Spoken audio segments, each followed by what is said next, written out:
for a day keeps the doctor away. But probably not the ghosts.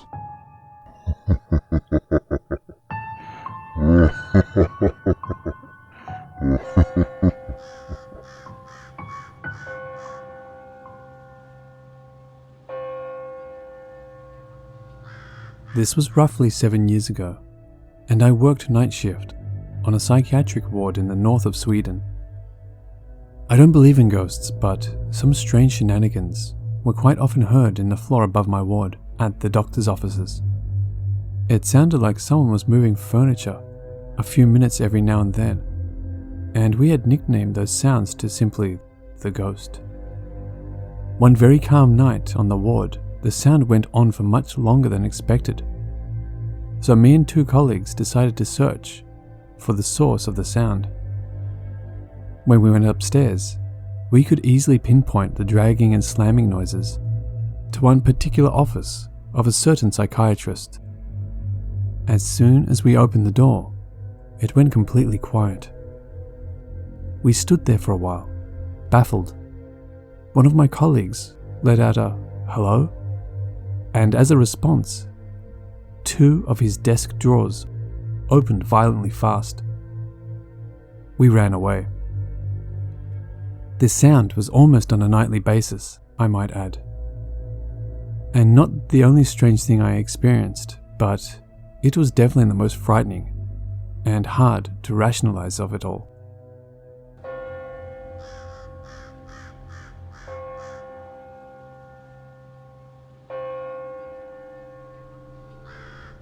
Everyone who's worked in a hospital will tell you unless it's brand new, it'll be haunted. I didn't believe this until I started working as a nurse at a rural hospital 2 or 3 years ago. I had a few experiences myself on night shift and got told some by other nurses. The nurses' station on the ortho ward had a view of just across the hallway to the side. You could only see about a doorway's width of the hallway from inside the nurses' station. One night, I stood up with my arms full of patient notes to put away, when a woman in an old-timey white nurse's dress and hat ran in front of the doorway. Except she moved too fast for normal human speed. Also, we wear navy scrubs. It was so fast it took me a second to process it, but when I did, I dropped the notes and screamed. The other nurses ran in, and when I explained it, they laughed, and one of the veterans, she'd worked on the ward for 14 years, said, "Oh yeah, that's matron. She just likes to make sure everything is in order." I never saw her again. But after talking to other nurses on that ward, apparently she is a common appearance on night shift. She never messes with anyone, she just gets seen every now and then. A few months later, I got moved to the kids ward. We had a playroom for the kids, but at night it was locked up. There are also security cameras all over the ward common areas for safety reasons, for example, parents who don't have custody visiting without permission. One week I did 4 night shifts. 2 night shifts in a row, I saw a little boy run from the bottom left to the top right of the screen on the security camera feed. But when I would check, the playroom was empty and the door was locked. On the 3rd night this happened, I told my supervisor because I was really freaking out. She told me that she hadn't been told about what I'd seen before, but there were plenty of ghosts on the kids' ward. Apparently, in the back 2 rooms for teenagers, the patient would often ask the nurse to tell the patient next door to stop laughing so loudly, when the room next door would actually be empty. There's also parents reporting a nurse checking on their child through the night that doesn't match the description of anyone working. Laughing was heard at odd hours. There were lots of stories. It was enough to make me believe that maybe ghosts were real. Bonus story. Working in the nursery one night, I was bottle feeding a baby and chatting with the other nurse who was originally from India. I asked her about ghosts, and she told me that at the hospital where she worked in India, there was a nurse who was bottle feeding a baby at night, and she fell asleep, dropped the baby and it died. It was completely an accident, but the poor woman felt so guilty about it that she ended up committing suicide about 6 months later. The nurse told me that since then, some nurses have reported that if they're feeling really tired while holding babies at night, they'll feel a light tapping on their shoulder to wake them up. This woman wasn't going to let it happen to anyone else.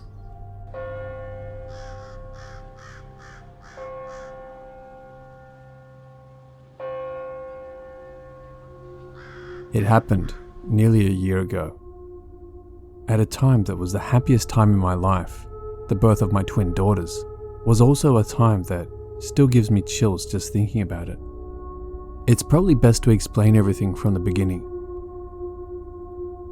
So gratefully, before COVID really took a grasp on England, I was thankfully allowed to stay with my new family in hospital for the length of time we were there. As expected, my daughters were premature.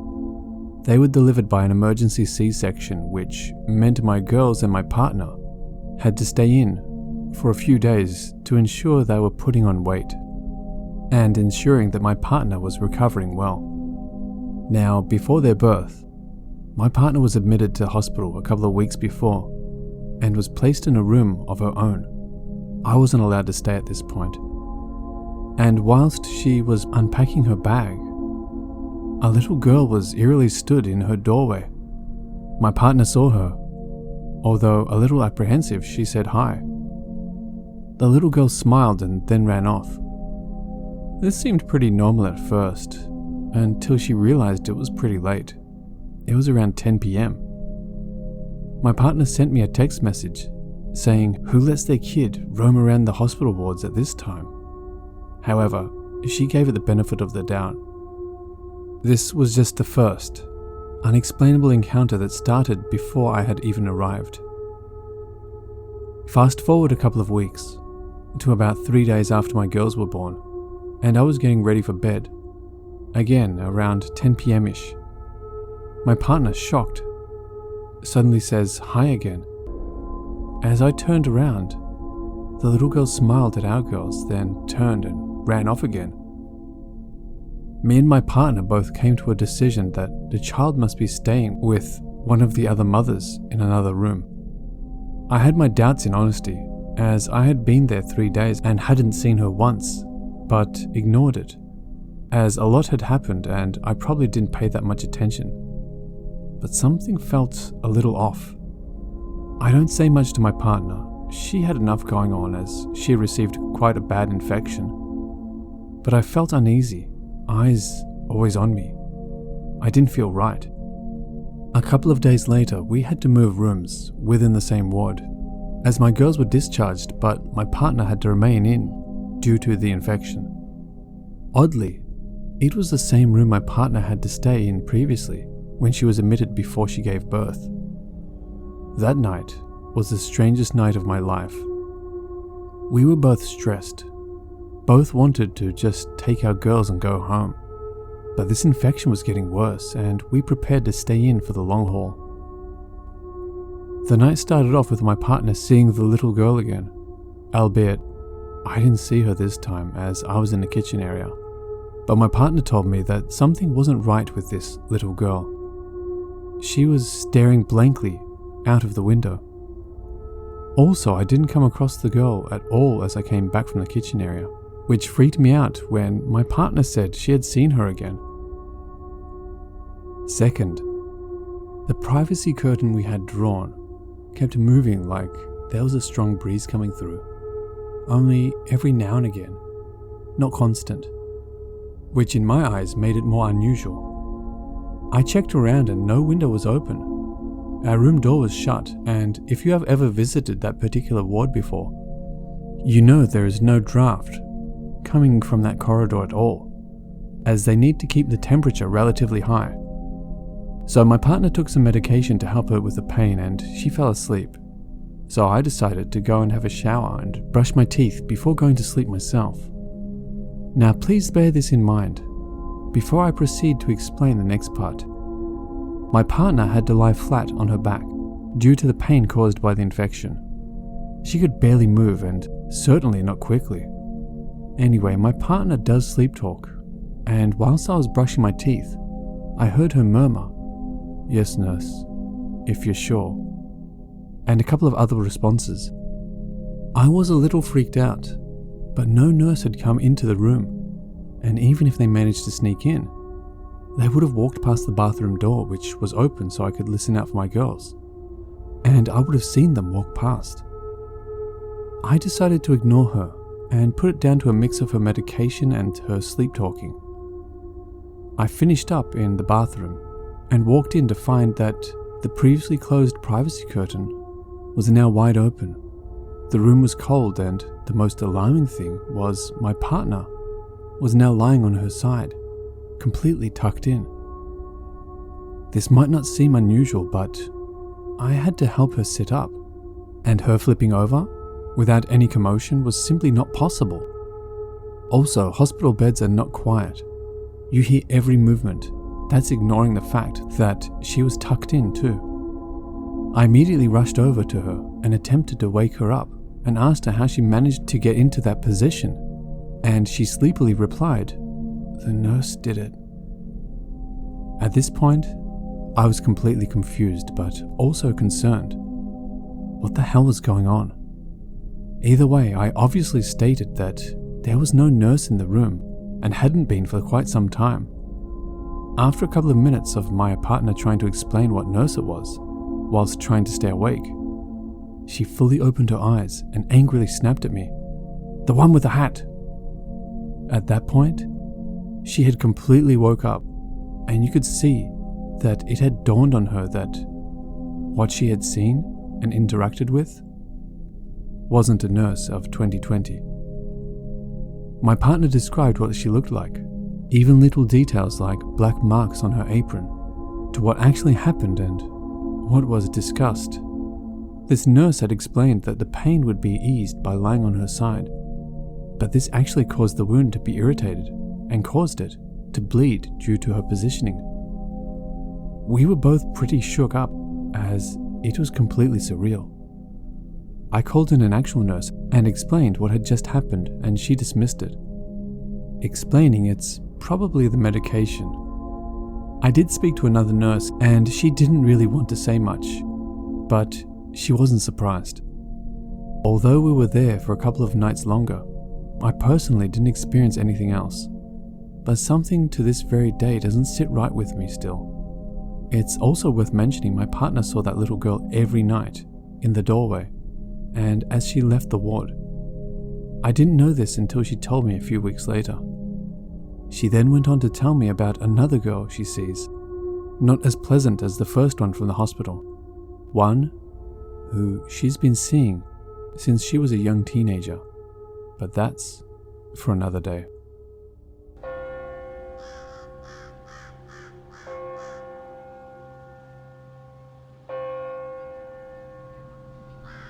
I'm a nurse. I've witnessed quite a lot with Alzheimer's people. They often develop their own scenarios in their own head, often accompanied by vivid hallucinations. Once during night shift, I heard a woman scream in fear. Checking on her, she managed to climb into her wheelchair in pure panic, wanting to flee her bedroom. Asking what was wrong, she thought the building was on fire. Now, what's important to mention here is people often make claims that people are just crazy or dreaming badly or something else. But this is not the case.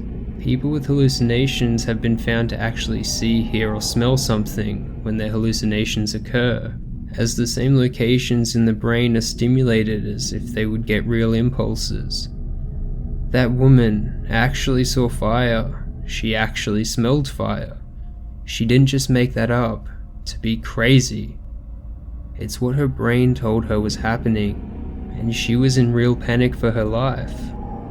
And the same applies to when those people see someone else in their room, when they want me to guide someone out of the bedroom who isn't actually there, seemingly standing right behind me. And it makes no sense to discuss with them that no one's there. To them, someone is there. and you better do your best effort of improvising to guide that someone, even if it's no one outside. Play along, and they'll be fine. This, to me, is the scariest thing at work. They see something you don't.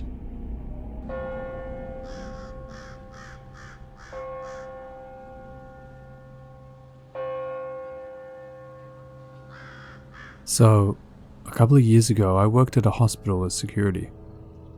And part of the security duties for the second shift was to lock all the doors downstairs in the basement of the hospital. The type of things down there are ranged from offices, supply rooms, bathrooms, and the morgue. We would also have to check the refrigeration temperature inside the morgue to make sure it was running properly, but that's not important. So one night, I go down to the basement, which is basically a big rectangle, locked all the doors, and just as I was going to make a right to take the stairs up, I noticed someone walk out of the corner in what looked like blue scrubs and take about 5 steps into one of the doors I locked. They didn't open a door or anything, just walked right in. As security, I couldn't just brush this off because recently we had people steal from the supply room. So I had to check it out, especially since it was after hours. As I walked up to the door, I immediately got goosebumps because this specific door was 1, an automatic locking door that can only be accessed by ID clearance, and 2, I didn't see the individual pull out an ID, which you have to do to get in. You pull out your ID, scan, wait for the green light to pop up, and then open the door. I literally just saw someone take about 5 steps into the door, like it was wide open, which it wasn't. This door automatically locks and closes itself, so I think to myself, well, if someone accessed the door after hours, they aren't allowed to do so. This might be a person that's stealing stuff. If a nurse or someone needs to go to the supply room, they call security, and security escorts them because of stealing incidents.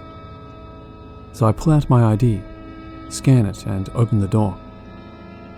I walked in and saw nobody. Then I opened all the closet doors and confirmed nobody was hiding, and then immediately got out because I was 100% sure I just saw a ghost. Later that night, I got a call from the ER department to escort a nurse down to the supply room. I escorted her down to the basement into the supply room and told her what I just saw. She then shuffled through some boxes in the supply room and pulled out the same exact looking light blue scrubs that I saw the ghost wearing.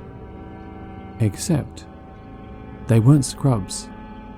They were the blue gowns patients wear inside the hospital. So what I saw that night was a patient's ghost walking around the basement. After this experience, I definitely believe in ghosts and the afterlife. Till this day, I kick myself for not looking at the cameras that night.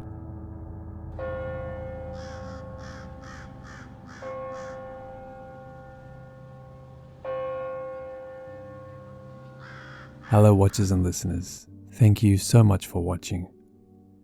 As always, a big thank you to all of the Reddit users who kindly allowed me to use their stories. If you want to help support this channel, you will find links to both my Patreon and my Teespring store in the description below. So feel free to have a look. And the biggest thank you to all of you who continue to support me. I truly do appreciate it. And remember, Papa loves you.